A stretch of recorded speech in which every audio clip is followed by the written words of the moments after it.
Welcome to Middle Fingers Up, the show where we hold our heads high and our middle fingers higher. I'm your host, Kieran McKay. I am super thrilled to have a familiar and respected guest joining us today.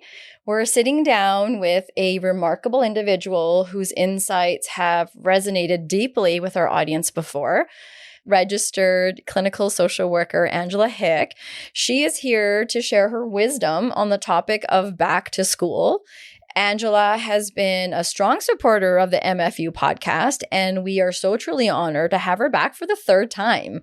And if you haven't had the chance yet, I encourage you guys to go back and listen to episode 5, titled I Am Taking Care of My Son's Mother, and episode 8, which is titled What Would Your Mother Think? Angela's expertise shines through as she navigates the intricate dynamics of family, parenting, and also inviting us to re-examine how we teach consent to our kids. So I really encourage you guys, if you haven't, to go back and listen to these episodes. Angela, or as I like to call her, Angie, is my go-to resource whenever I'm seeking guidance on parenting challenges. And that's because she comes with this extensive experience working within the family system. She brings a wealth of knowledge to the table. And one of her wonderful skills is validating the often complex and challenging aspects of parenting. And she provides insights that empower our households to, I feel, not just survive, but to truly thrive. So Angie, I just want to thank you again for joining us. And to all our listeners, I really hope that Angie can help bring some invaluable insights today about back to school and what that can mean for us as adults, as well as for the little ones that we take care of. Welcome. Thanks for being here. Thanks. It's like a little hat trick. Yeah. Times 3. Yeah, nice. Like I keep giving you mugs. A hat trick in real life. Like I play ice hockey, but I'm not that good at it. You do play ice hockey, and I didn't even plan that. That just came out that way. Look at that. Maybe I know. This year is my year. This might be your year. Yeah. How many? Can you score 2 goals or a goal? Or, wait, do you play in a game? What do you play? Unlikely. I usually play winger. Oh, okay. So you are. Forward. That's a that's a scorer. Yeah. Because I'm not good at skating backwards. So that's a hard one. It is. That's very hard. Yeah. I started playing hockey later in life. So. Yeah, that's amazing. You've been playing for a few years. You're on an all-women's team. Yeah. Right? And rec team. Yeah. You know, I remember when my dad and some of the guys in my life were part of the man beer league, as they called it. You know, they'd have man conversations. So what are the after game conversations that happen on a ladies team or women's team? Our team's pretty diverse, and we have like a lot of different people. Like different. That's what I like about it. Because a lot of my friendships, I have people who are like in the mental health field. And so it's nice just to like talk to people who aren't like part of, some people are. Yeah. It's like mostly talking about the game. So it's like you're in the moment. Right. Yeah. That's nice. That's nice camaraderie, right? Yeah. To get together and let some steam off or out, or however people say that. Clearly, I don't do that. Well, okay. I'm glad you're here. I really hope this conversation is about, though some of us aren't in a place to thrive in our households. We have lots of stressors and things going. Totally. And so maybe today for some of us, it's about how can we survive and get to and through this big transition that happens from summer to fall. And it's not just for those that have families, because I think there's many of us that work in a different summer schedule. Or you're a student. You're a student. That's right. You work in the school board. There's all sorts of reasons why this episode can actually be helpful to anyone and everyone that's learning about what does transition mean. Mm-hmm. And maybe that is where we will start today before we jump into our MFU segment. Okay, is that cool? Can we start with when we mention transition, which is a big one coming up this summer, our kids going back to school? What are we talking about? What does that mean? I think a transition is like a change.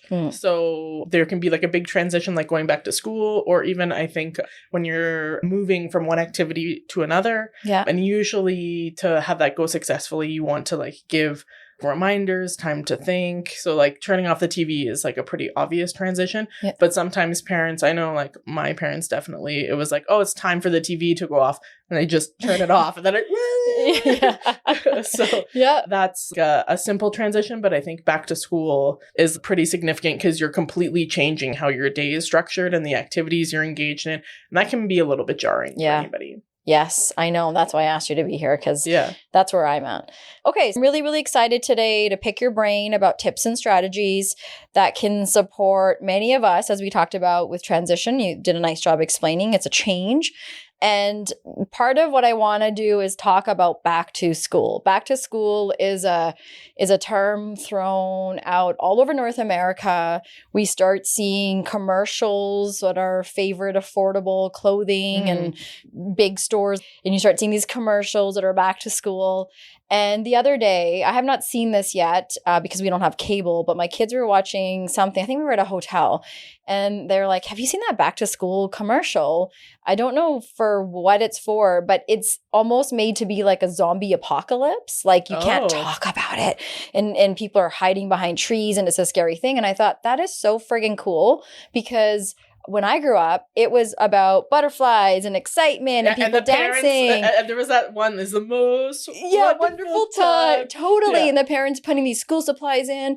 And that commercial is where I think a lot of us families are at in the zombie apocalypse place of hide from the zombies, try to kill, that whole analogy that I won't get into. Mostly it's about why does back to school now no longer mean the same things that maybe they used to when some of us were kids.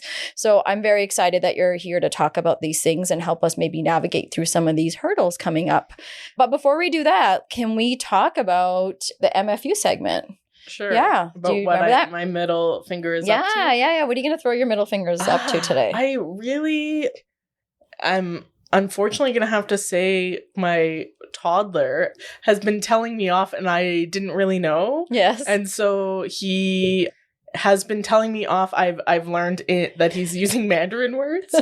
Which, we do have fluent Mandarin speaking family members. Yeah. So that's like a bit of a hypothesis of where he's getting some of this. He also like kids at daycare, maybe. Yeah. But it was just such a surprise when I like put it together. I was like, oh, he is telling me off because he's using the word. I don't really know if I'm saying it correctly, but it's like don't want. Yeah. Yeah. So I think it's like be out or be something. Out. Yeah. And he says it in such aggressive, I am asserting a boundary. I do not want this. And it's usually in the context of me trying to get him dressed or turning off a transition. If there you go. During a transition. Yeah. So I don't know. Like, I think that's pretty ridiculous that he's picked up like a different language and I had no idea. Yeah. And he's like using the word correctly. Well, what I think is funny is before we got started, I reminded you to get an MFU and I think you changed it. You had a different one. Yeah, it was a stupid one. Like my kitchen tap is broken. There you go. But the funny part is now you've switched it, as you've mentioned, is we were talking about something. And also, P.S., my kid is secretly learning Mandarin behind my back. Like, just imagining this little toddler. Like it's secret, but he's like going to Mandarin school to learn. And he's training to be this boss like, baby. Bro, like boss baby, it doesn't have to be a secret. Yeah. Like let me help you be successful. If this is what you want, like I'm behind you. Yeah. I love it. Right? I maybe love we'll learn Mandarin together. Yeah, maybe you should now. Yeah. I love the words that these kids know. Like my kids learned all the bad words in Punjabi before they learned all the good ones. So, well, good luck with the Mandarin learning. I think that's a great language to learn. Yeah. I hear it's difficult, so. Yeah, I was working on he inspired me. Yeah. Especially because trying to read it and stuff is completely different. So yeah. So yeah, we'll see how this goes. Totally. Like he's like the new Rosetta Stone. Yeah. Yeah, so I look forward to maybe some texts about the newest word you've learned. Yeah, he continues to be a rascal. So. I love it. Do you remember what back to school meant for you as a kid? Yeah, I think I was always like I liked school. Yeah, like I was pretty academic. Yeah, so I loved it. I loved getting new stuff. Yes, like the shopping part of it. I loved like the excitement, the possibility. That was kind of my experience, but also there's some anxiety there, especially some of the big. Like I moved when I was in high school, so I had to like start a new high school twice. Because in Ontario, where I'm from, you start in grade 9, and then spoiler alert, you start grade 10 in Alberta, and so it's also new high school. But I guess it would be new anyways. Right. That's rough, though. So mostly good, sometimes stressful. Yeah. What about you? Yeah. I would say when I think of back to school as a kid, there were things that sucked for sure. Like as a kid, there was the bullying that I wouldn't look forward to, but I forget about that until it would start again. Okay.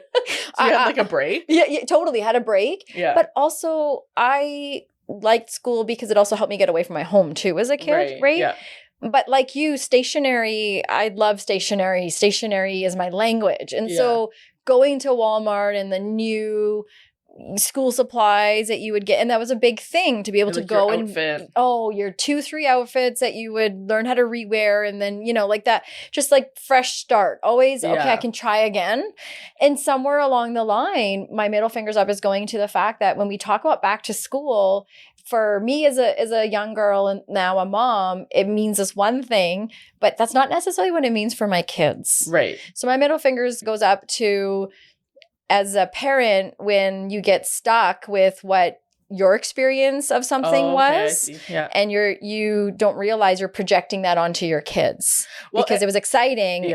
What is wrong with my kids for it to not be exciting for them? What have I done to them? And I think the thing that like our generation of parents forgets sometimes is like, we didn't have social media in the same way. We didn't have like these computers in our pocket. Yes. And so you talked about like, it was great. I got like a break from the bullying. Yes. Well, when you have Snapchat and Instagram and TikTok and Facebook, I'm probably missing some like there's new lots fancy of other, Discord. like threads. Threads. You get a break from the bullying. Yeah. Where not anymore. Yeah. And like I'm seeing that where kids, school is out, but the bullying has just gone online. Yeah. It's just continued. Yeah. As stronger because now I have more time to be bullied or more time to bully or what it may not be, right? And less supervision in summer. I don't know about others, but in my house, I look forward to summer now with my kids because I have so much more freedom and less routine and all those things. So I'm not really on them in the same way that I might be during the school year, let's say when they are on social media. So there's all these things that sort of change throughout summer. And I'm really glad you're here because I reached out to you because I thought, okay, I also understand that because my kids aren't excited, that doesn't necessarily mean there's something bad going on. I just know that I'm not the only one as a parent that's really not looking forward to back to school for my kids. And as well as for kids out there that maybe you're in the same boat, not looking forward to it. And I just want to talk a little bit about recognizing less about how to enjoy it, but why it might be that way. And you mentioned one thing, bullying can be different today. Right. So I'd love to get into that with you because it's happening. We're like just the clock is ticking. We're days away from how many days? Yeah, less than a week. That's for sure. For some of us, we start on the 31st. Yeah. Wow. So hopefully you and I talking today we can shed some light on why back to school can be difficult. And maybe we can start there right now. So why might our kids or why might we as parents not be excited to go back to school? Yeah, like I think there's increased expectation, increased structure that's really stressful. But I think like when we were talking about before we started recording, a lot of people will have like unfinished business about what's happening. Like for parents, maybe you have to deal with people that maybe you didn't get along with before, like other parents, school administrators. That could be a possibility. It's a lot of work getting kids out the door in the the morning. Oh my gosh. Like I don't know how people do it. I know. You just said it and I was like, oh shit, next Thursday, it's going to be, it's one thing I get up at that time, but I get up at that time for my own routine, but you're right, the expectation of getting my kid out the door.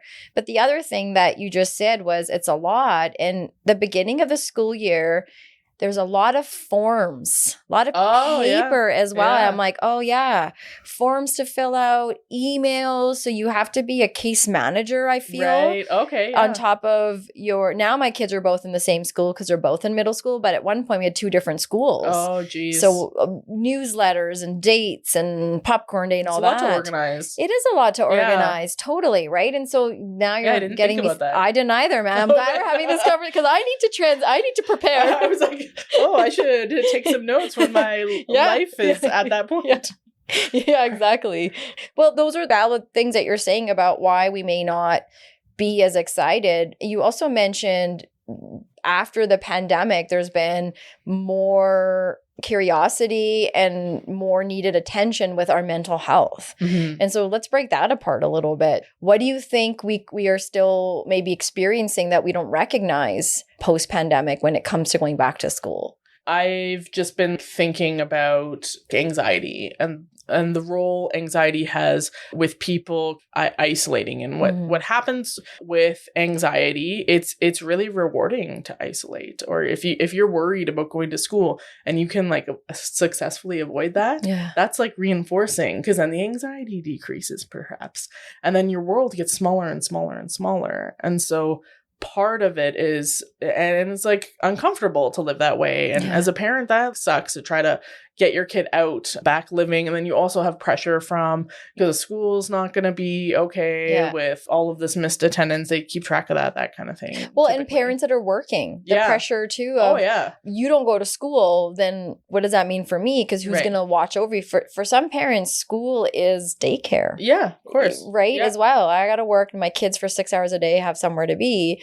I would imagine, I also remember those being some stressors in the morning as well, is like, we're all in this cycle. And earlier I mentioned, you're so good at helping households go from surviving to thriving. Yeah. And we talked about, okay, so if we need to just survive, how do we do that? But ultimate goal, hopefully, as a family, as a household, is to thrive. And when we're just going in this cycle, Monday to Friday, of the routine's not working out well, or I have all these expectations to fulfill, that can get difficult. And avoidance seems to be a really good thing in the moment, because I don't, like you said, the pressure just goes down. All those problems go away. And if your kid's able to be home alone, like maybe they're an adolescent, then you're like, okay, like maybe tomorrow, and then all of a sudden you're part of the way through the school year. I read an article, I couldn't find much stats about Canada, which sucks, but in the States there are a lot of articles talking about what schools are seeing now after the pandemic, and the number of absences has increased significantly. And the particular demographic that they're seeing the number of kids not go to school increasing are families of low economic status, but also people of color. So this South Asians, Latin, Black, they are the biggest percentage. And I think to bring that up today, why is, I think for many of us listening, we have to know what our story is, where we come from, what are the things that we are struggling with. Is it financial? Is it a new immigrant family that really doesn't understand the system in the same ways, learning, figuring it out, even moving from a different country to a different culture and context is incredibly stressful. Totally. Even like you said, from Ontario to even like province. That's like a small example. But I think to families who come from different places, that like everyone potentially, I don't want to say that I know how everyone's feeling, but everyone potentially is reeling from that. That's like a big deal. Yeah, for sure. Right. So it's helpful to know sometimes what these stats mean to us individually or as a household. And okay, where could I use a little bit more help or support? But the fact of the matter is, for many of us parents, I think we would agree that the number is climbing even in our own households with, I mean, after the pandemic, our kids were just allowed to stay home more. If they had a sniffle, they had to, they were sent home. But also I was reading an article on the tolerance in the schools with behaviors have the tolerance. So less school support resources are gone. So there's less behavioral support counselors, more kids in a class, less teachers. There's all sorts of reasons why kids with behavioral problems aren't being supported in the same way. So then those kids are also not going to school as much because there's more of a reason to send them home. They're struggling or they can't go. So there's many different reasons why the number is climbing, but I'm hoping we can talk a little bit about if avoidance is happening in our household and some of this is coming from anxiety. What is there something that we could pay attention to, or sometimes you don't know that's what's happening. Yeah. And I think the way we think about illness too has shifted. Yes. Which I think is a good thing. Yeah. The other piece too is it is hard to know as a parent, like, well, what is a illness and like how to manage all that. Yeah. Are you sick? Are you not? Yeah. I don't want to tell you you're lying. I'm trying to teach you how to know your body. And if, you know, like I remember. But you also want them to be responsible and show up for their commitments and all of that. And then you're going to know the school is going to be like, again, and you'll be like, sorry. Yeah. Well, and sometimes I hear from friends, like my kids never missed a day of school. And I'm just like, oh my gosh, how? Because sometimes we have appointments where we can't do them on the weekend or what too. But I did notice last year, both my kids, in our house, the number increased on how many absences they both had. Carrie and I talked to them about that when we go over the report card together with each kid at the end of the year and kind of set some goals. And when we were going over that together and, okay, what are the things you want to work on next year? One of the things we talked about, attendance was one of them. Yeah. Yeah. It's lovely that we do the goals. Yeah, that you sit and you talk about it. I know. We go over it together. It's just like a nice process. I picture you probably did like something like special ritual. Did you make like a nice meal? We did. We did have it after dinner. It was after dinner dessert, and it was in the living room because we will have dessert there. Sometimes we'll eat there, but we do one kid at a time, and the other kid can sit there and be part of that. But they're not really. You're not part of the conversation. It's you between. Yeah. It's like a business. It is a business. It's a business plan. Supervision? It's a supervision. Did you meet your goals? But yeah, we get their opinion and the teachers write nice comments and things, but also like you can see the themes, things they need to work on. And then we try to get a head start and we forget about it over the summer. And then we're like, oh yeah, what were the goals, right? And we'll go over it, now that I brought it up. I'm like, oh shoot, we should go over those goals. Yeah, well, and I wonder if there's some kind of like ritual or tradition that could be built in that, and it's not like, these are your goals. You have to like, doesn't have to be aggressive, but it's like, you could be curious and what would your life be like? That's like such a therapy question, but what would you say? Ask the question, do it.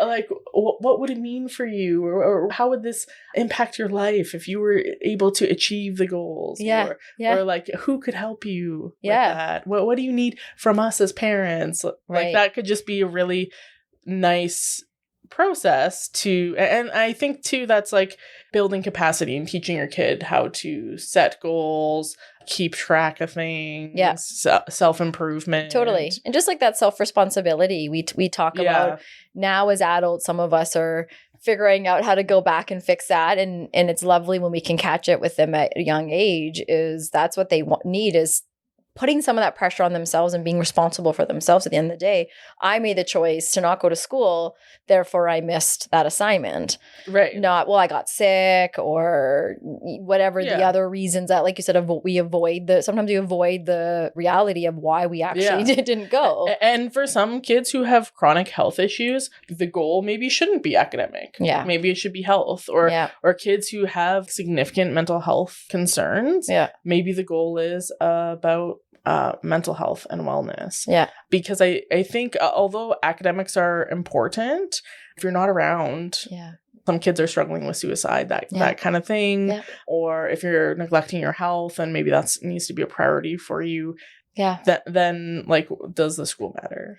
I really like how you said that, because it's that whole putting the cart before the horse thing. Mm-hmm. So sometimes we do go to the end result as we want you to have really good marks on your report card. Yeah. And in order to get those really good marks on your report card, you have to get A's and B's in the subjects. Yeah. And then we leave it at that. And I think what I hear you saying is that's the end game, but what are the things we have to take care of first to get there? Right. One is our well-being, our mental health, figuring out how to learn to communicate or share that I'm actually not going to school today because my tummy feels sick because of that situation at school. Yeah. My tummy doesn't feel sick because I have a presentation, and the thought of standing up and talking to people just is making my insides do somersaults. Totally.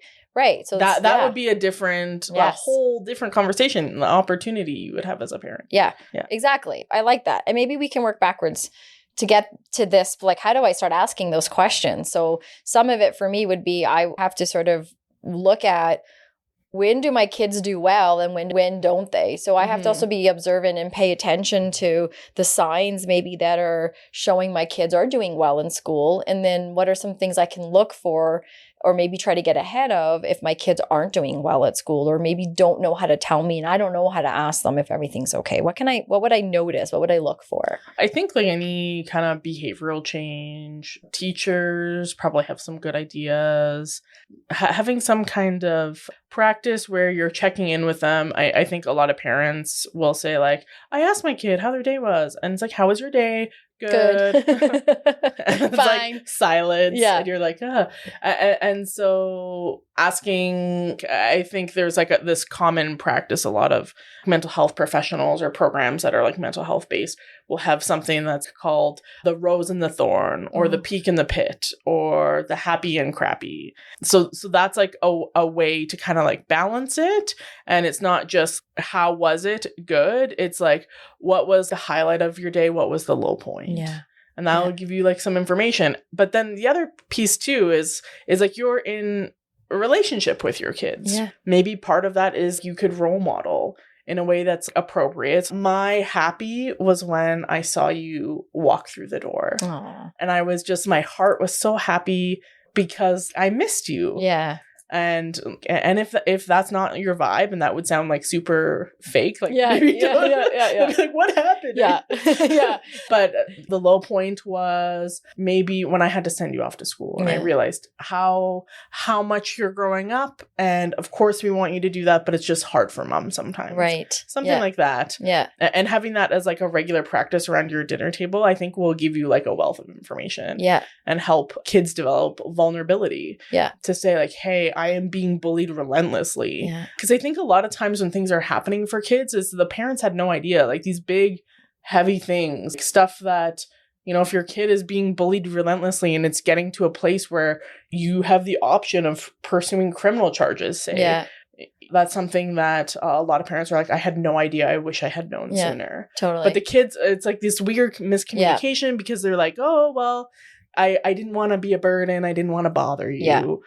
And a lot of parents will say, yeah, tell me. I will stop everything. That's right. Because you are like my priority. Yeah. So yeah, that's been my experience as a family therapist working on these kind of things. Right. I like that because you're talking, like the examples you're providing are door openers. So they're an opportunity for us That's a good way to put it. Learn more and ask. And if I open this door, I can get something more. So how do that's often the thing at home is, okay, how do we try to reopen doors that keep closing when our kids are like, fine, I don't want to talk to you. And I like that because a general question that's going to answer with a one-word answer like yes or no or good or bad comes from how was it, but what's one thing that went good and one thing that didn't go good. And whether they answered or not, what I also hear you saying is it's just opening that door for them to learn how to think about that as well. Like, oh yeah, that was good, or nothing was good. Okay, we got to work on that because we got to find something at some point, or what is happening that things are really bad. So I like how you worded that. I've been doing a lot of work with this feelings pillow. It's like a feelings wheel. I have a picture of it on my Instagram. And I think it's just such a helpful tool. It's like something tangible. You can find them like lots of different places. You can even find them online and print out a copy of the feelings wheel. And I just think that's such a lovely way to open the conversation and teach emotional awareness and expression. Because I don't think people really know how they're feeling a lot of the time. Yeah. Like I had an experience, spoiler alert, you were actually my boss at the time. Okay, here we go. This is my fault. I did invite you 3 times. At some point it's going to come up. Yeah. Did you not want me to tell people? No, I don't care. Okay. Yeah. We had a good relationship. Yeah, it was Years lovely. later, you're sitting here. So there was like this, one of the things you did with me one time, and it was like the hardest part of my day, is you had me email a check-in about how I was feeling. And I was a therapist at the time, like I still am, but I was like relatively new therapist. And that was the hardest part. I could not figure out how I was feeling. And I was like, what is wrong with me? All this training and spent all this money. And I like legitimately did not know what you were feeling. And I had to print out myself because I started emailing you and being, oh, I'm feeling tired. Oh, I'm like these things that aren't really emotions and more physical states, you kind of called me out on in like a lovely, supportive way. And so then I had to dig deep and figure it out. And I was like, oh, yeah, it's just because I didn't grow up that way. Yeah. Yeah. And that's okay. Totally. Like, I didn't know how, and now that's a skill that I have. Yeah. And the thing I like about the feelings wheel or like a feeling faces chart and like type these into Google, find something that works for you. They also, this week I did find a feelings wheel in Mandarin. Oh, actually. There you go. Yeah. Your kid will help you learn that. Yeah. He'll be like, finally. No, it's just kidding. We're still on like simple words and phrases, maybe. Hopefully for you. Yeah. But if not, do you know what? Like, how beautiful would that be to express yourself in a different language? But because let me tell you what that was like for me. Okay. When you're English better than Punjabi, and your household is learning English. Yeah. It's the opposite. I'm learning the language they know well, and they're learning the language that I'm picking up because I'm going to school and preschool. So you figure it out, but I don't know.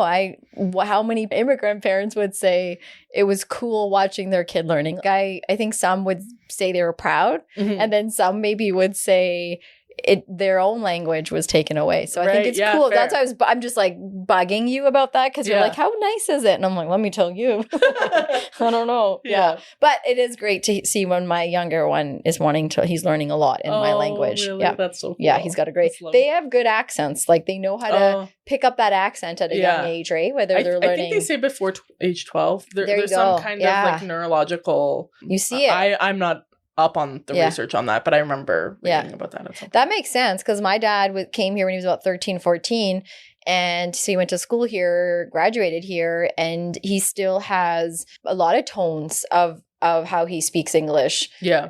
And you would, but his siblings were younger, and they have very North American English speaking skills. So it's interesting that, maybe it's like the way our brain is teaching us at what age or whatnot. But anyways, back to what you were saying, the language thing. With the feelings, that's such a gift to, and like maybe if you don't know either, no worries. Remember, a therapist. Yeah, a therapist was always feeling tired.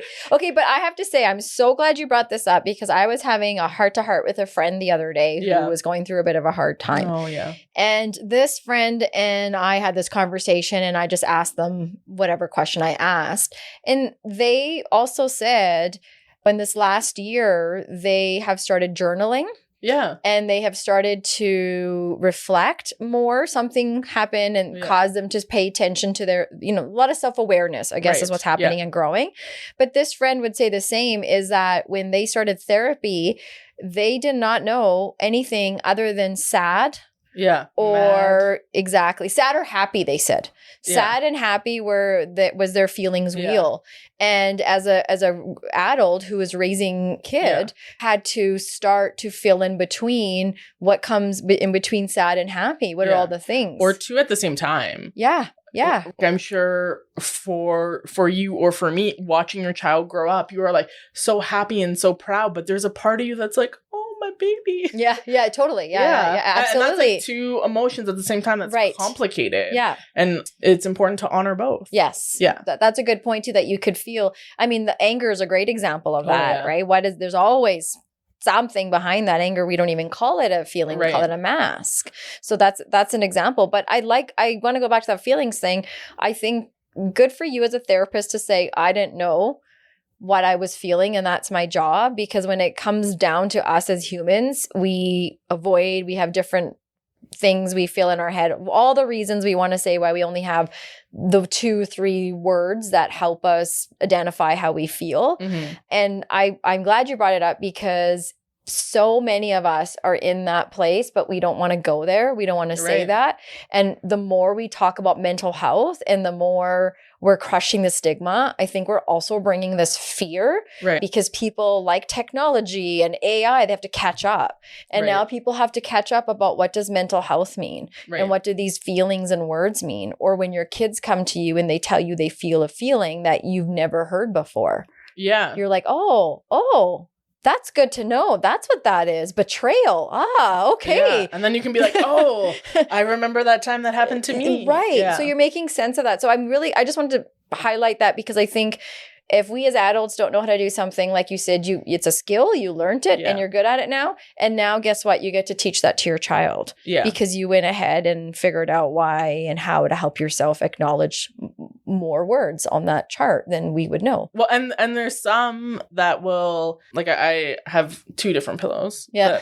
One has like an emotion mad and then it will go to one that's a little bit more diluted, and then the last one is like really specific. Yeah. So it kind of talks about like the degree. Yes. The other pillow is also really cool because it will talk about body sensations that you will feel. And often that's how we recognize the feeling than the label or the word behind it. Yeah. When we're shaking, when we're shutting down, fists clenching, whatever, tears. And I think it's important to name it because then that like reduces its power. Yeah. If you're like running from your emotions all the time, then they're going to catch up with you. Yeah. Yeah. Right. Or come out in weird ways. Yeah. Or how powerful would it be if you were like, I'm going through something really hard and it's unjust.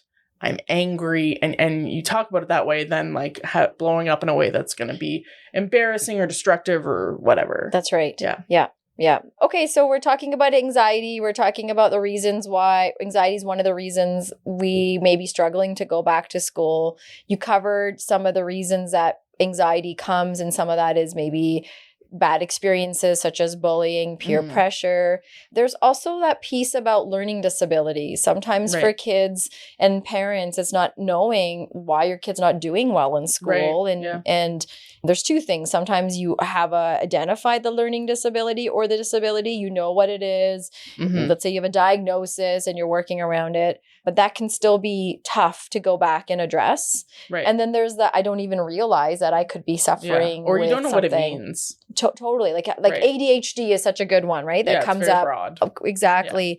Yeah. And we all, when you talk to people, they share similar but unique different experiences of how that ADHD impacts them.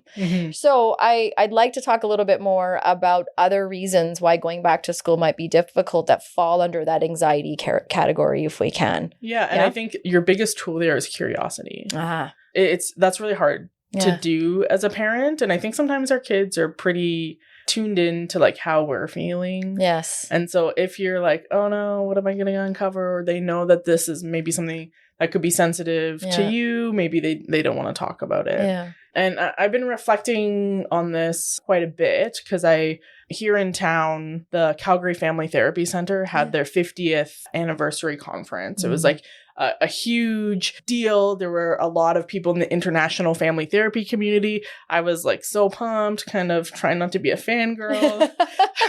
It was a pretty amazing, transformative experience, I would say. And there was a therapist there. He's from Birmingham, England. His name's John Burnham. And he was talking about the theme there called, the whole conference was about relational disquiet. So that's something that provokes anxiety in us, like this disquieting moment where I'm feeling like not okay about it. And there's like a variety of different things that could be happening. Yeah. But I think like he was talking about as a parent, sometimes people will have this disquieting moment if their kid comes to them with something big, like I'm being bullied, that will provoke something in the parent. And then they jump to problem solve it. Yeah.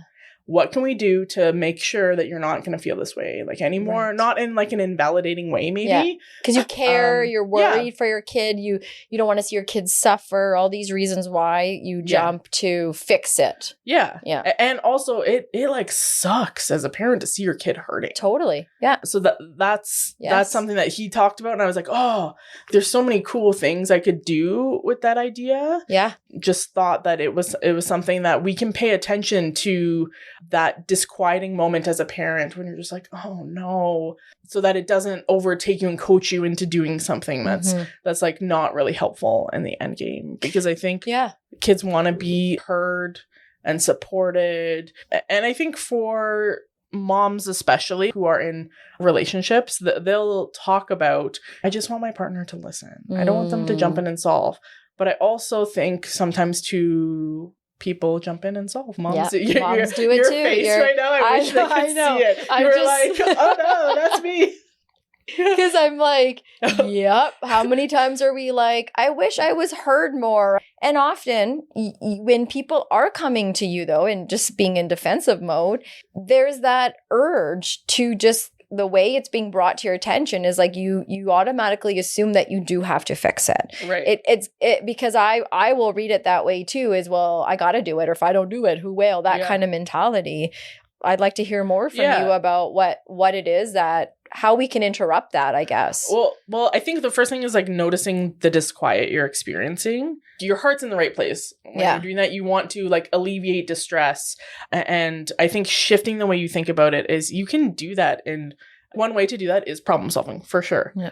Another way to alleviate distress is to talk about it and sit there and explore and have that person be seen and heard and validated. Like I think especially because I focus on adolescents and like the parenting relationship, I think a lot of times adolescents are really dramatic and reactive. And the problem that often happens is this pattern emerges where the adolescent will kind of do something dramatic, have an exaggerated emotional response, and the parent's like, and trying to shut that down.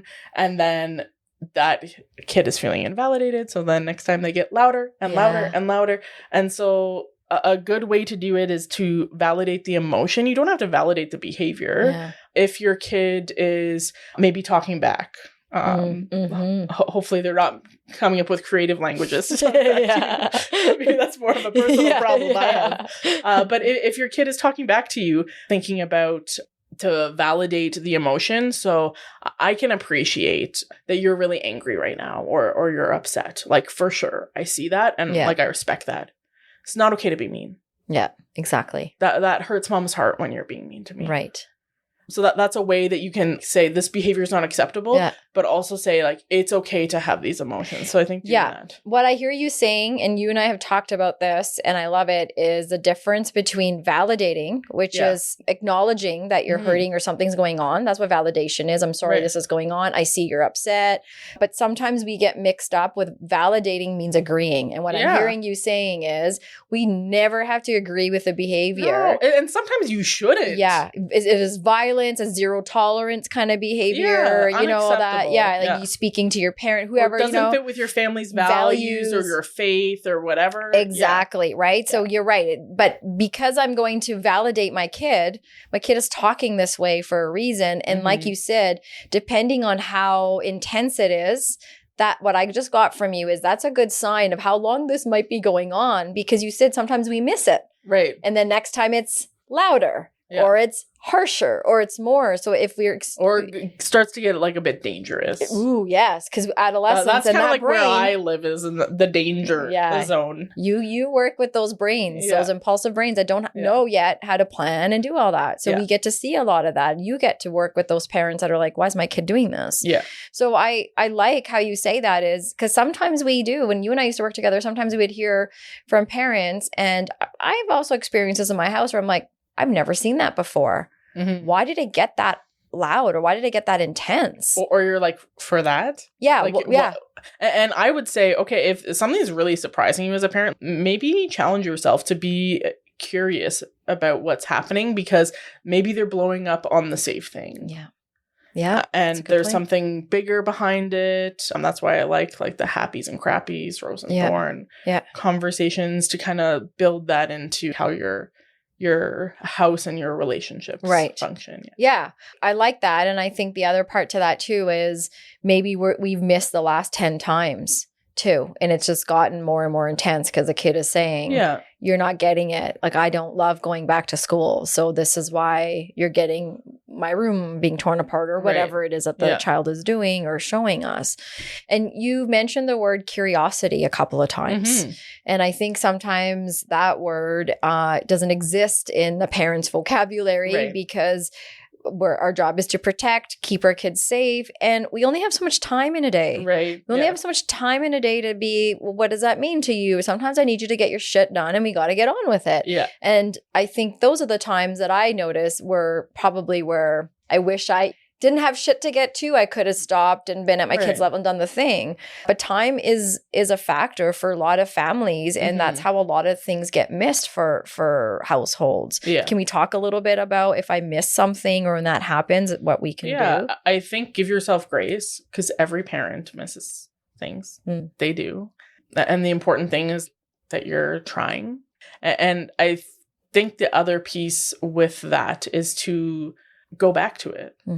And, maybe when you have a more quiet moment, or you look at the calendar, you're like, oh my gosh, those weeks, how am I going to get through this? It is going to be like a marathon. And there's nothing stopping you to, once the dust has settled, okay, like, hey, I noticed that when we, like last Tuesday, you were really upset about this thing, and I didn't really have a chance to talk to you about it, but it's been on my mind, and I'd really like to just hear from your perspective, like what was going on. And actually, maybe that's even better, because you should approach those conversations with everybody's calm. Yeah. Like if you're keyed up, if you're upset, just from a neurological perspective, it's going to be hard for your kid. Totally, right? Yeah. And sometimes let's just put this one in the back pocket. Like we don't have to address it right away. Yeah. Sometimes I'm not in the mood. Sometimes we're doing something that's really fun and we don't want to get into it.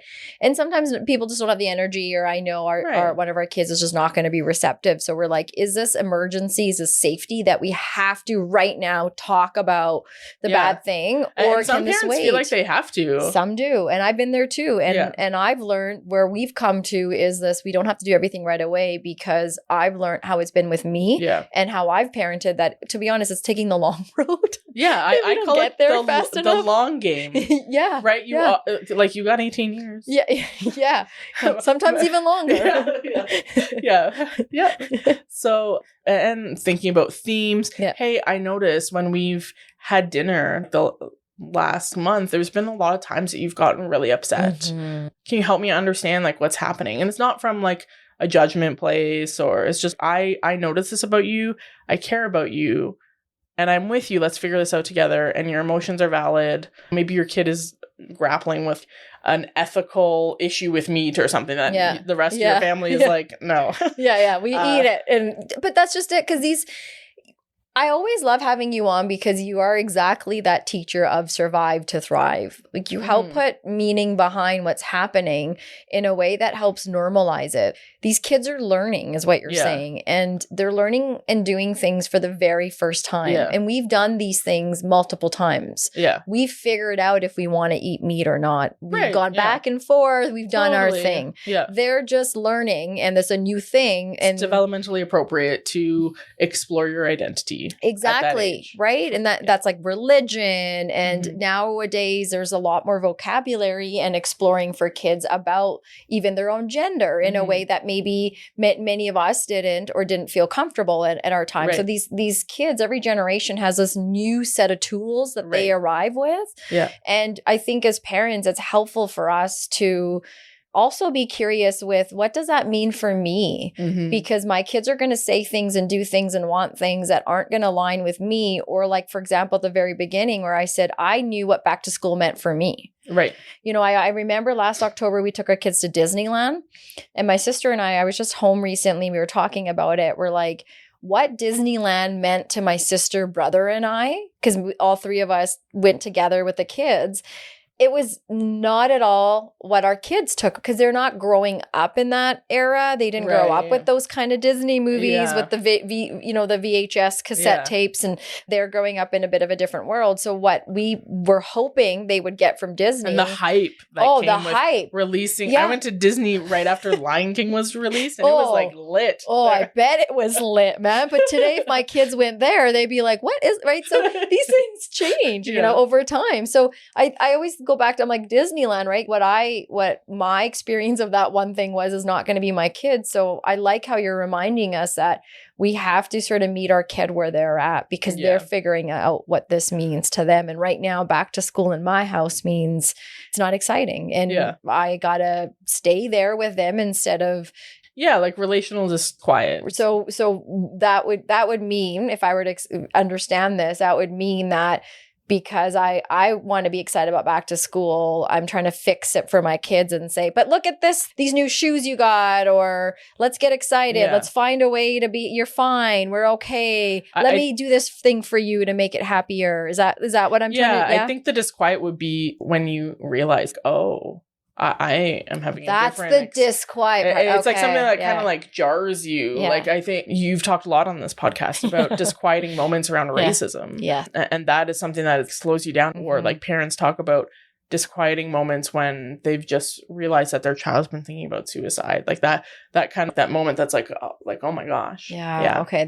Thank you. That helps me. And I gotta put my own example, like experience to it. So I was like, that you're right. Exactly. The aha moment. Yeah. The moment where it's like, but it's like uncomfortable. Mm-hmm. You're like, Yeah. It's not aha moment of, yeah. It's recognizing I'm part of the problem right now, or I've been allowing something for some time, and okay. So I think like first week jitters are pretty common. Yeah, for parents and kids. Yeah, and talk about it openly. Yeah. I was reminded walking to that conference, like I walked into this big ballroom and there was like a bunch of people and I was just like, whoa, there's a lot of people here. Right. And, I think we're having those moments like post-COVID. Yeah. But I had like a moment of disquiet before I'm even entering the disquiet conference. Yeah. That was really stressful. I was like, okay, when I was thinking about this podcast, I was like, that is like a feeling I can relate to. But it's been a long time since I've walked into a school as a student. Yeah. Right? Talking openly about it. And like we were talking about, validating the emotion behind it. Like, and that you can hold more than one emotion at a time. Right. You can be excited and you can dread it. Yeah. I'm excited to see some of my friends, but I'm not excited to do the assignments or or I'm nervous about I have a teacher that I have heard things about them, or like there's this hype, or I'm disappointed because a teacher that has been supporting me has left. Lots of transitions happen in schools. Totally. And we also mentioned earlier, like our kids don't always communicate all those things. We don't often know as parents if we don't, even the best communicating parent with their child, not going to know everything. Right. But when we don't know all these little things in the day, because your kid doesn't tell you everything every day, and you're not talking to the teacher all the time, you don't really know. And so sometimes I've come to just, first of all, I'm very grateful that many times now I can be home when they come home from school. Yeah. And any caregiver that has that privilege, I think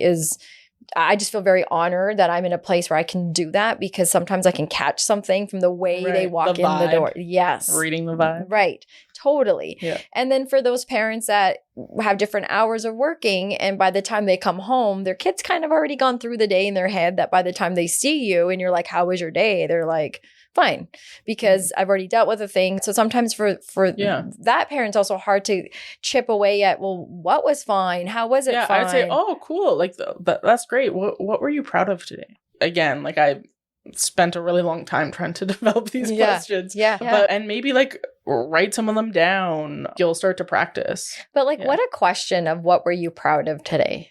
Because I think people focus on kids' intelligence. Yes. And like, you're so smart. You're so smart. You're so smart. But I don't know, like I'm reflecting on like the people I went to school with, the smartest kids who always got the best grades. I don't think that's like an indicator of success. Like I was like a middle of the pack student. Mm-hmm. My grades were like really stratified. Like I had like 98 in one, 41 and everything in between. And that was just my vibe. If I liked it, I would like crush it. Yeah. If I didn't like it, like chemistry, that's where the 41 came from. Right. And so I think part of that is teaching them to have that internal moment of accomplishment. And you can like validate that by like, wow, I see how hard you worked for that. Or you turned your 41 into a 50. Good for you. That is beautiful, though. What are you proud of, and how you talk about that? Because for those that are more inclined to focus on academics, sometimes that also is focusing on behavior. Right. Like, were you good? Did I get a call from your teacher? Did you disrupt the class? Did you show up? Right. And I think your question is brilliant in the way of, again, it's a door opener. If somebody were to come up to me today and say, what's one thing you're really proud of? Or what was a highlight of your day? I would be so excited in some ways to have that conversation. And I may even give you more info. Yeah. I might even tell you what wasn't the highlight of my day. Or I might even tell you, you know what? This is a highlight of my day because I've been struggling with it for some time and I did it. Then as a parent, you can say, yes, wow, I'm so proud of you too. And that's going to pay off in spades. Totally. I think they help us build to the place that sometimes kids struggle to want to go to with us, which is tell you about all the crappy things. But we jump to it, right? Yeah. We want to get to the bad thing, right? Or tell me this really important thing in your life. And kids are like, I don't really even know you, Mom. Well, I don't. Yeah, you've got to earn it. We do have to earn it. Right? You're You got to earn that trust. And I think they got to know you can handle it. Yeah. Yeah. Right? They do. Yeah. Totally. And we often think it's the opposite, but they're watching us. These kids are always they're watching us more than we like to think they are. They know our routines. They know, or they're watching like your own electronic use. Like that's what the battle I'm. Yeah. Well, iPad. Yeah. I'm absolutely not. Yeah. But then I'm like, but I'm on my phone, right? But I think it's okay to have limits with your kid, but also think about the way you live your life, and do you want your kid to follow in the same? Yeah. Which I think all parents want better for their kids. Hopefully, right? Yeah, totally. If they don't, I think something's getting in the way. 100%. See, that's such a nice therapist thing to say. I'd be like, okay, so do you want to add anything more about bullying or peer pressure? Yeah, like I think as you're preparing to go back to school, talking about like how to make friends. Okay, yeah. Talking about how to navigate social situations. Talking about, okay, what are you worried about? That kind of thing, I think would be really helpful. Yeah. And making friends is really complicated, especially if you have a child who maybe has some difficulty with social skills or reading like facial cues or like broader social cues. The way to like manage that is like practice. Yeah. Okay, so how can you help us? Is there a tip or a way that we can do that? I'm a big fan of children's books. Yeah. So there's lots of social stories about that. Like I think I've talked before about managing my use of children's book with my son to teach him things. We talked about consent last time. Yeah, and for his birthday, he recently got Teeth Are Not for Biting. Oh, wasn't there like a bathroom book too? I thought maybe you had a bathroom book too or something. His two favorites right now are Teeth Are Not for Biting and What to Do When You Feel Like Hitting. Oh. Yeah. So what should I do when I feel I could read that one actually? It's really good because it talks about, it goes through all the other coping strategies and it's pretty interactive. So it has, because he's like a toddler, so there's like sign language for help. Yeah. But it talks about like doing a self hug, like a big squeeze is what we call it. Because sometimes it's a sensory related thing, right? Yeah. It actually like describes progressive muscle relaxation, which is like a great coping strategy for anxiety where you're like tensing your muscles, relaxing them. There's lots of resources out there, different guided processes on YouTube, that kind of thing that are really helpful about like tensing your muscles, relaxing them. So those are just some things that I think would be helpful to review with your kid about like how to manage difficult emotions, especially how to manage difficult emotions in like an environment where you're potentially observed. Yeah. A classroom setting, a lot of pressure. Yeah. Okay. So I just want to recap here too. We covered some information today about how anxiety can be the driving force for many of us when we are preparing for a big transition, such as going back to school. Yeah. And in the anxiety, you describe what it can look like. You've talked about a couple of things we can do.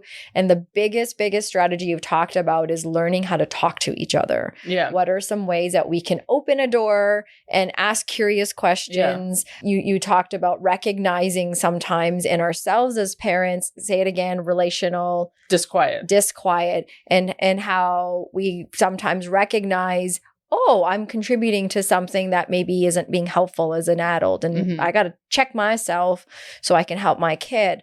I think that's the key, because back to school or any kind of transitions with young people can go well or can go crappy. And I think a lot of it has to do with the adults behind it.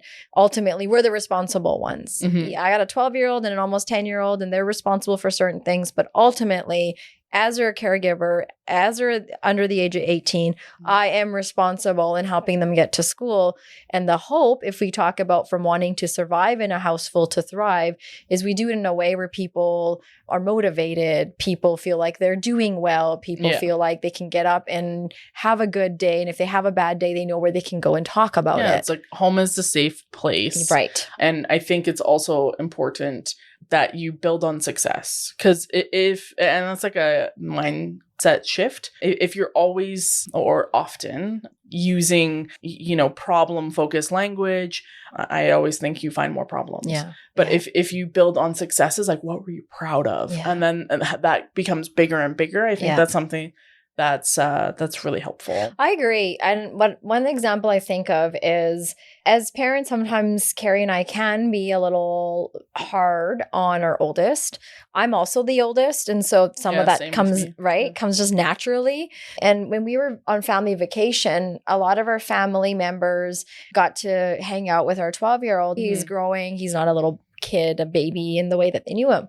And so they all notice some amazing skills and ways about him, how he approaches people. He's a go up to people, introduce himself. He has like confidence. He does have the confidence. He has a really kind way of wanting to talk. He's funny. Yeah. He was getting a lot of good feedback from family members. And so shit, is he used to the good feedback? Because we like to give him good feedback. I don't think we do it as much as maybe we could. So we checked in with him about that. Like, how was that for him? Yeah. Is he taking it in? Is he recognizing that too? Like, he is doing well. And so we had a nice process together about sometimes we have to look for the good things. And so that was a good, helpful tool for us. We can look at it from a glass half full perspective versus a glass half empty. Right? I also think it was probably helpful that, because my sense of your family is some of the people who are noticing these things don't see him all often. Exactly. So they are giving you perspective that you're not able to see. Very good point. Also, as parents, when you have those cool parenting moments, you should celebrate. I know. Because it's so hard. So really good point. And I also think when you're part of a village that recognizes these lovely things as well. So for example, learning, saying things about your kid or even your own parenting things, I think it also helps us thrive as individuals too, because we have to fill our bucket somehow too. And as adults or as parents, it can be really hard because our priorities are kid. We put others before we put ourselves. And when we can sort of see other people saying nice things about, let's say, our parenting, it can be, I think, a really nice way to help us feel like, oh, okay, we can keep doing this. We got this too. So it's just like it was nice. So I think going back to the opening the doors, recognizing the good things, filling the bucket, those are good ways to sort of manage that relationship part. Do you want to just share a little bit about healthy habits? So as a transition back, so go from summer to back to school, your sleep schedule can change and then needs to change, as well as things like technology, what and how we're eating, all these sorts of things can change in the summertime. I know you don't have to go into all of them, but is there something that as a parent we can focus on about routines in particular? Yeah, like I think routines are really helpful, especially if you have an anxious child. Yeah. Because then they know what to expect, gives that predictability factor.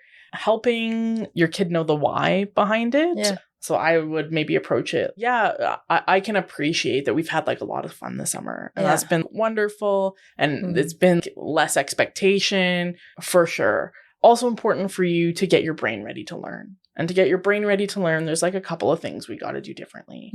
Because you're going to be using your brain in a different way at school. So one of them is, what do you think should happen about your sleep? Especially if you have like an older child. Like, of course, I'm not having that conversation with my son who's a toddler. I'm like, get to bed. But there's less collaboration, right? with the little guys. But getting some input. And then as a parent say, okay, well, I see things differently. And I'm really worried that you're going to go to school tired or you're not going to be ready to learn. Or I'm worried that if you sleep with your cell phone in your room, that you're going to be up all night. So having that kind of negotiation, that conversation, it doesn't have to be, all right, I'm going to sit down and I'm going to impart to you the laws of this house. And you come the with like riot your act is being read. Yeah, and you have your binder with rules and expectations. And I think you're probably setting yourself up for lower compliance. Yeah. And you might miss stuff. Yeah. If your kid's like, okay, for real, it really hurts my tummy in the morning to have breakfast. Yeah.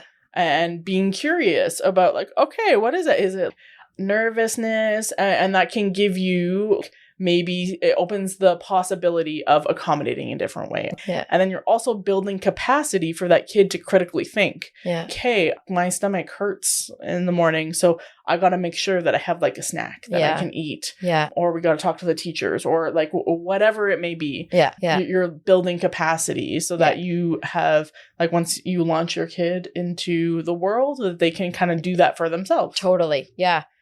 Okay. So a lot of what I'm hearing you say is helping our kids get back to routine, but also I don't hear anything about enforcing. You're not saying it's enforcement. It's also teaching our kids the responsibility behind, if I stay up late, I'm going to be tired tomorrow. Yeah. At what point do, as a parent, need to pay attention to, that's not working anymore because my kid's like, I don't care. I think the thing is lots of parents are surprised by the defiance. And I'm like, of course. Yeah. Of course they would do that. You know, they're right where they should be. Why are we surprised? Why do you think we get surprised by that? I wonder if it's like how we were raised. Yeah. Where it's like children were seen and not heard. Yeah. Respect was something that was just provided. You didn't have to really earn it was not like a relational concept, I think, in our culture. Yeah. It was like, oh, you're older than me, I respect you. That's right. Or you're in a position of authority, I respect you. That's right. And kids today have more options. We think about respect differently, and the parents are catching up. But I think, you know, the first couple of weeks is transition time. And you could say like, hey, let's try it your way for a week. Okay. Yeah, we'll try it your way. And I'm going to keep track. That's like part of how these plans often fall apart, is not being attuned to what's happening. Yeah. And you know, I'm going to see how this goes. Yeah. I believe in you. Right. I think, you know, you can do this, but you know, if you can't, that's okay.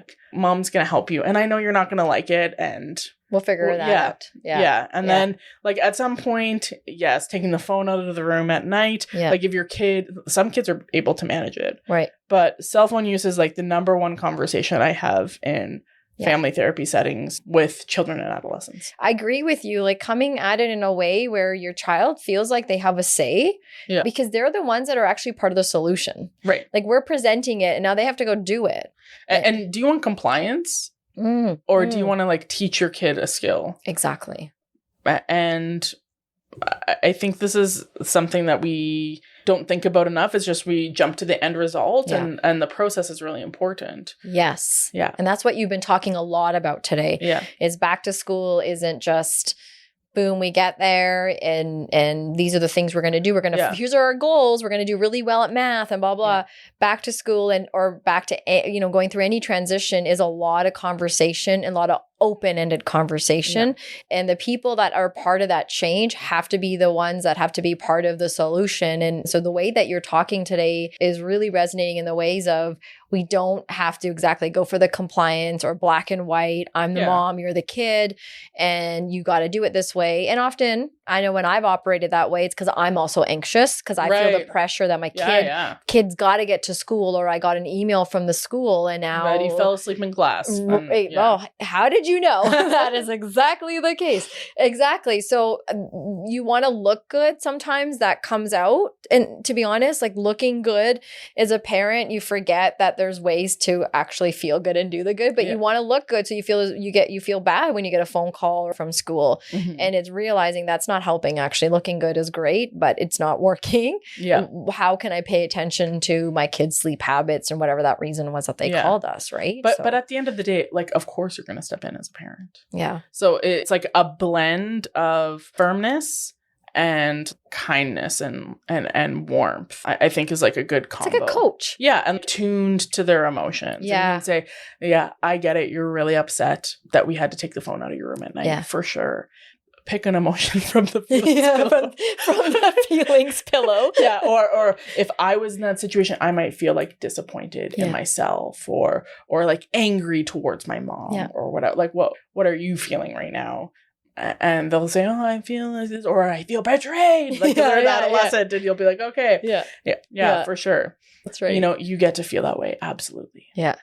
I think you have to come back again so we can talk more about the dramatics of adolescence because when you bring this up today, I have also talked to some parents in the background that are going through some of that with their kids.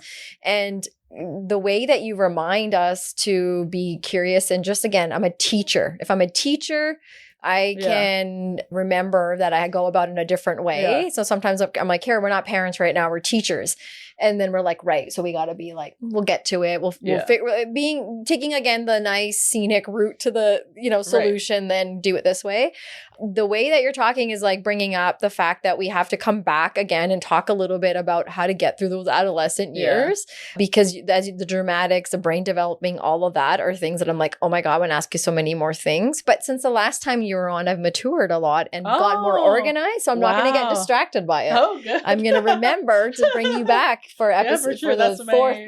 I do love adolescence. I know you do. You're so good at them, and especially the more dramatic, the better. I know, right? It's what is it? Game recognizes game. Oh, there you go. There you go. Yeah. Well, you just, you and again, I've known you for years and working alongside your creativity and how we would say in the business, disarm a young person, someone that's really activated or upset, and how you get them to a place where they are safe and can talk about it versus acting it out or hurting themselves or whatnot. So I think that's the goal. That is the goal, right? And so we're going to come back to that. How can we help our kids grow up?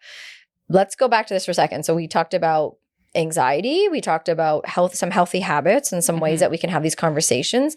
The last thing I want to touch on here is building relationships. And you've been talking about this with our kid along the way. How do we build that relationship with our kids? Like scaffolding, you're adding on every time you have a good, positive kind of interaction.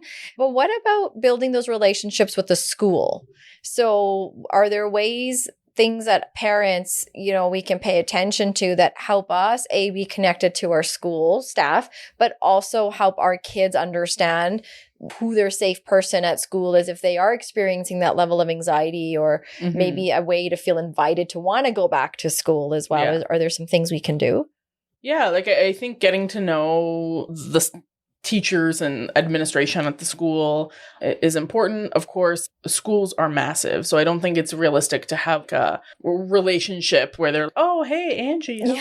We're calling every Tuesday for updates. In a school of, sometimes there's schools in Calgary that are like 1,500 students. And so that is not a realistic expectation for our school administration. But I think being present, there's often parent-teacher interviews. I think a lot of teachers are emailing, trying to build that connection.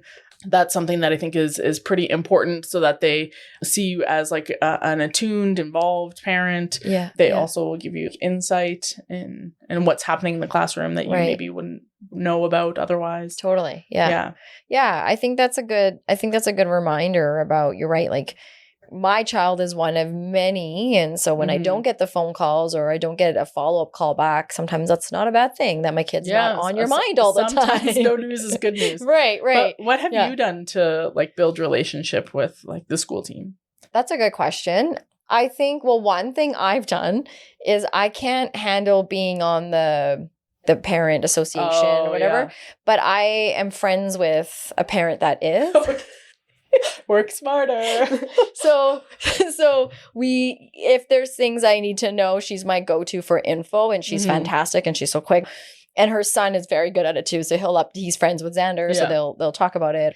So that's one thing. And then the other thing is exactly what you said, like the important events. So when there are those concerts or some kind of cool fundraiser, something happening just to show support. If my kid's school can make some more money, that can be great for my kids learning, but also for my kid to know what it's like for their parents to be part of that too. Like I want them to see us. We're not overly that way, but we do try to do the best we can. And then the other thing is we've had a couple of teachers that have reached out to us when there's been an incident or an issue. Yeah. And then it's like you said, the email, just maintaining contact. But the one thing I learned during COVID was I was worried something about my kid. And it was the first time I initiated the email. Right. And that taught me how kind and thoughtful the teachers are and can be. And they're also humans going through their stuff and doing the best as well. They've lost a bunch of resources. And so instead of standing on the other end and thinking this teacher was brutal, it allowed me to get to know her a bit. Right. And we were on the same team, which was my kid doing well.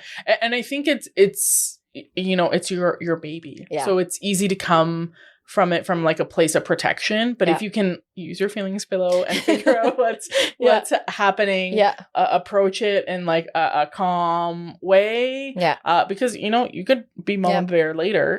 Well, I'm not to say that it has happened with another particular teacher. And, you know, years later, we do have an encounter, another one. But that was different. And it wasn't nothing disrespectful because, again, we're role modeling for a kid. I don't need my kids to be disrespectful to the school staff because their mom has I don't, that's not the thing that we want to get in. Right. I want my kid to know that they'll be believed and we have their back should something happen. But I also want my kid to know, like, those adults explore. Exactly. The adults will talk. And exactly. So I'm very open to being if a teacher reaches out, I appreciate it because it's like you notice something, one of 100 kids in your class. Thank you.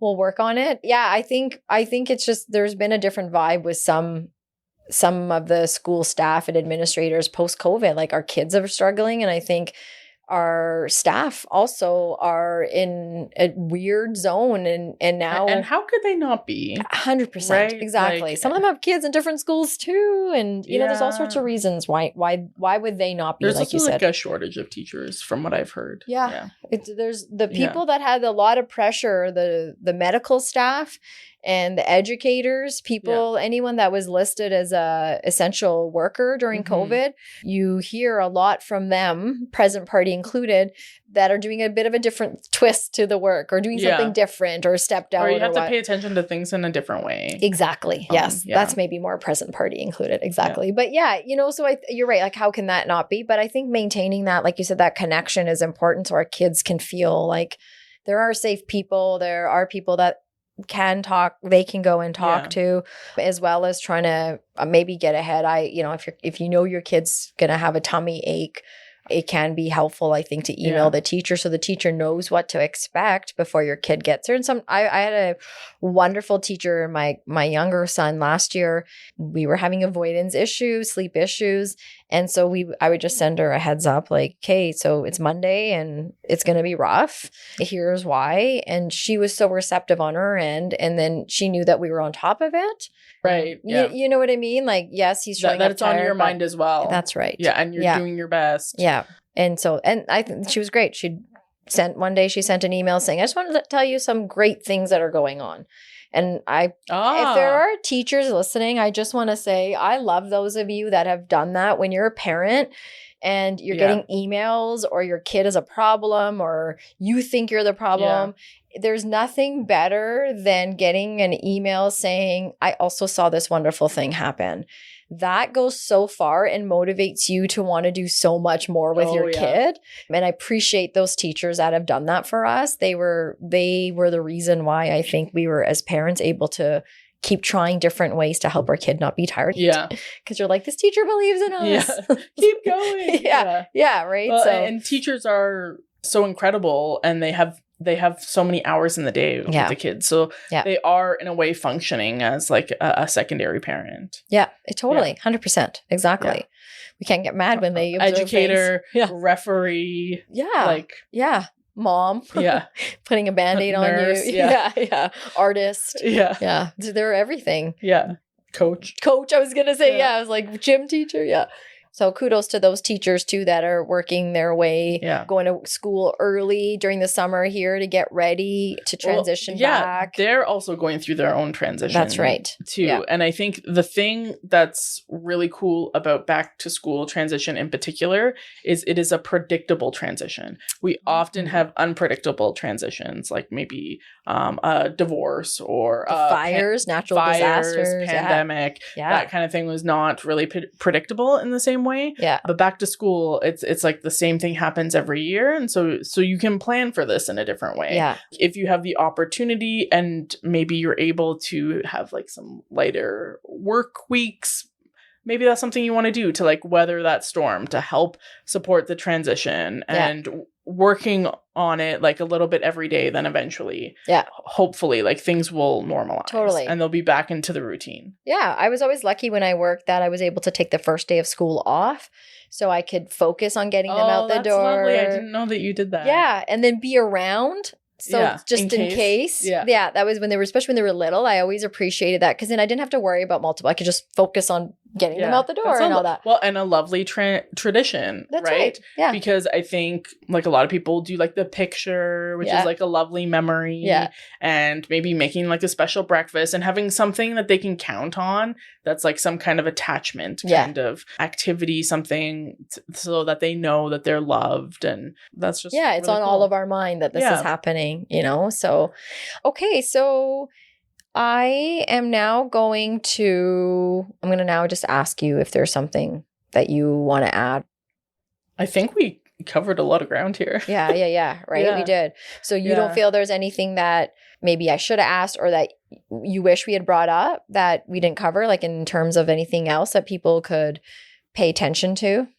I think like the thing that I'm kind of like reflecting on is with the routine, giving yourself grace for mistakes, giving yourself grace for things not going smoothly, and then getting up and trying again, because you don't have to like hit it perfectly out of the gate, right? Yeah. You have like a whole year. That's right. Because guess what? The next big transition is going to be around those winter break holidays. Yeah. So some of what you're saying is also, hey, we can try this again, or what can we pay attention to for next time? It is like a team and a coach saying, I noticed these things. Now, next time we go to the game with that team, we're going to try this other thing and let's remember that, building off of that. So if we're going to suffer, why not get some good out of it, I guess. Yeah. So, some people like to practice and do a bit of like a dry run. If you're worried about that, maybe that's something you want to try. Maybe that doesn't fit for you.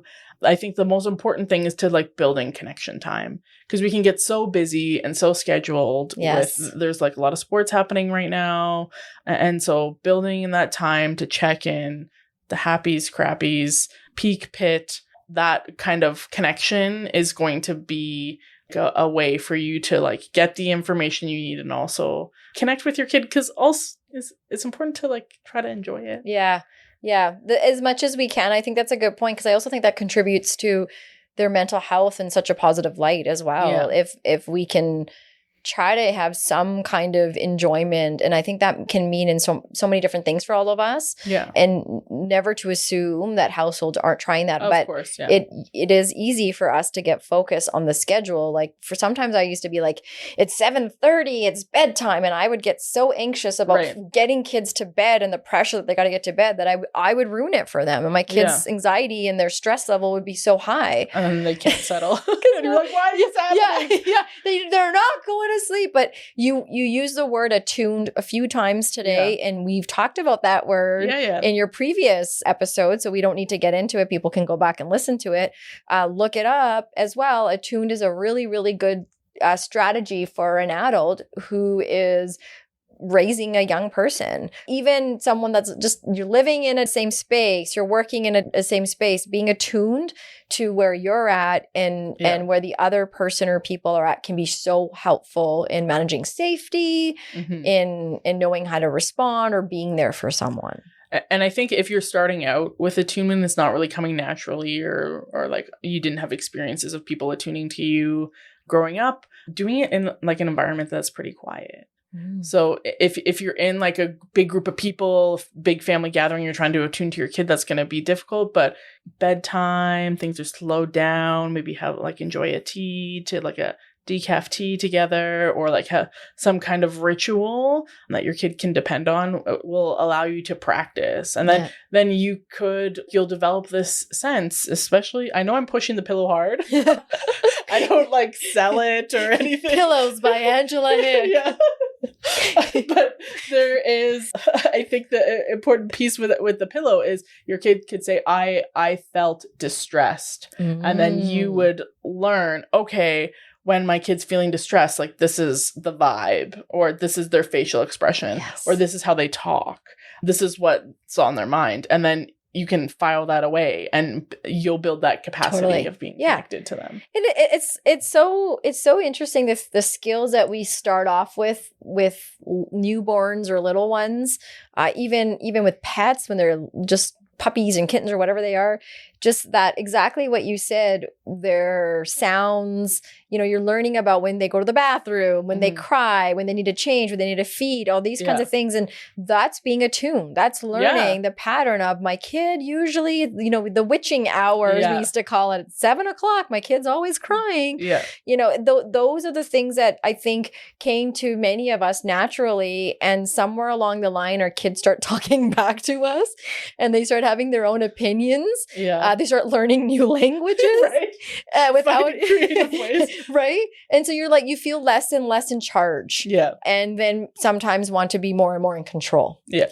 And so I think it's just a good reminder that we, like you're mentioned twice now, of having that grace with each other and ourselves, I think is a really, really good reminder of being compassionate, because you as an adult caregiver have this pressure and it's easy to think you suck. Yeah. But that doesn't give you a place to go. It's not helpful, I'll tell you. Anytime I do that, find more problems. I really do. I can get into that totally. Yeah. And just like one more thing about like a resource that I was just reviewing and I think it's fantastic, and it's like a trustworthy, reliable resource, is caringforkids.cps.ca. So that is information for parents from Canada's pediatricians. So it's the best kind of information they have information about anxiety, social media, electronics, vaping even. They have like a bunch of different eating. And so that is a resource that it's written in a way that should be understandable for parents. Mm-hmm. It's pretty straightforward, clear, and it's backed by a group of pediatricians coming together, developing position statements that they also have that's like a bit more wordy, but it's information you could trust. That's amazing, because they're going from the science of the brain. Like developmentally, this is where the kid's at and this is what we could be expecting. And this is how, as parents, we could be maybe responding, kind of a thing. If I were to look, Yeah. Because there's a lot of information out there and, it can be complicated to know like what you can trust, what you can't. Yeah. But I think this is a really good resource with like reliable stuff. That's like tangible. Totally. And a lot of what you talked about today, you kind of referenced some of that from there, right? Talking about anxiety and all that. And so a lot of what you shared was relatable and tangible as well. So yeah, that's good. What about a call to action? If there was one thing that our listeners could go do or think about, and it could be in preparation for back to school or just from one transition to another in general, what is that one thing people could think about or do?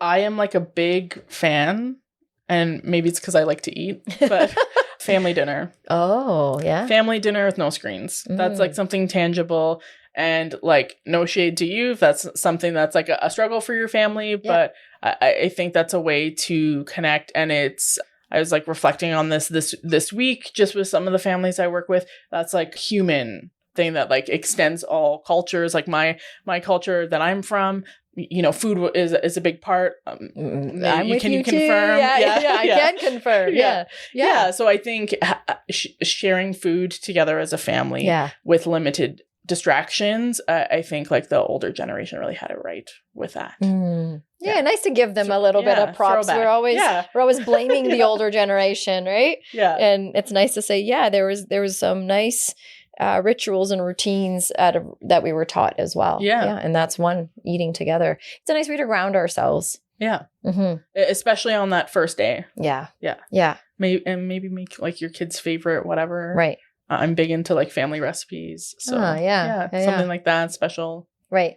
Yeah, I like that. And we're all going to eat together, and I'm going to do this. Yeah. We're going to eat together, and I'm going to even text you and tell you how that went. Oh, you should send me a picture. Oh, I will. Yeah. I will. Okay. Yeah, you should post it and be like, this one. Yeah, there you go. Okay, awesome. Maybe that's like a challenge you can have to people, like post. There post we go. All right, dinners. let's do it. That's the part 2 of the call to action is send your family dinner picture, where you eat, how you eat, what you eat. Secret family recipes. Ooh, let's create a book, a recipes book. That would be so dope. That would be dope. Yeah. Okay. We're going to work towards 100th episode so people can start sending that. But I'd like to see the pictures that Angie talked about. Yeah. Your family supper that you had on first day of school, or in general when you sit together and eat. Yeah. That'd be cool. Yeah, nice. I like that. That's good.